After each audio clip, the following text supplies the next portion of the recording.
Welcome back to Now You Know BC. Neena is in Chinatown in Vancouver talking to some people about Chinese Canadian history.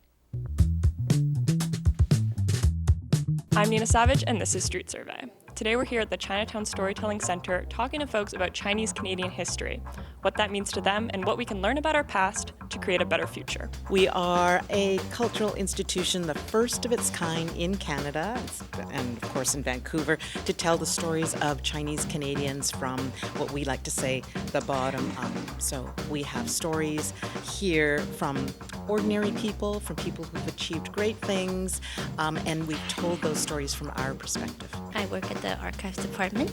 I help to digitize a lot of the photos that you can see in a recent exhibition. I also help collect a lot of artifacts that were donated by a lot of Chinese Canadians that were once active in Chinatown and also live in Chinatown, and that contains a lot of their stories, and we hope to preserve that part of the story.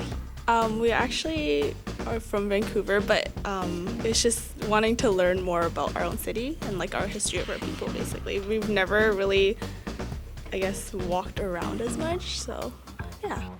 My family grew up here, as well as I'm from Vancouver, so we have lots of roots here. My great-grandmother used to take me here and shop and see all the different sites here in Chinatown, so I have all those memories of her and the neighborhood and how special it was with our time together. And what is different and unique about Vancouver's Chinatown? We'd like to say it's ground zero for all Chinese arrivals in Canada. They came, they arrived in New Westminster, they went to Victoria, they came to Vancouver, built the largest Chinatown, and then they headed east and they headed up into the province. Also, I learned a lot about how food was made and like shopping and groceries. What do I do in Chinatown? What would be your recommendation for the perfect day in Vancouver, Chinatown? Well, come here first. We'd love to show you around our space. I think people come away feeling that it's an intimate space, they can relate to it, there are some stories there that they might be able to contribute to, and it's not just for Chinese Canadians, this is for all visitors.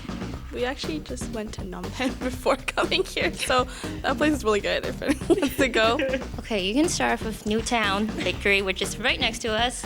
They're really popular with their pastries, a lot of the Hong Kong style pastries. You can get it from there with very cheap prices that you can start off with. And then, you know, there's a lot of like houseware goods that's like very old, like vintage stuff that you would not use to buy it from anywhere else. You can find it on Chinatown. Even like herbal stuff. If you're into like Chinese medicine, you know, this is a very good place to go look for those stuff. I think some of my favorites here are Chinatown Barbecue. I think that's a main staple.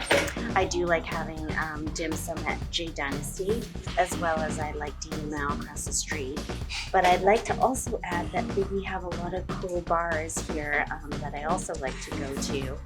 There's Lao Wei and Bagheera, as well as Chickadee and the Kiefer bar, so I frequent those quite often.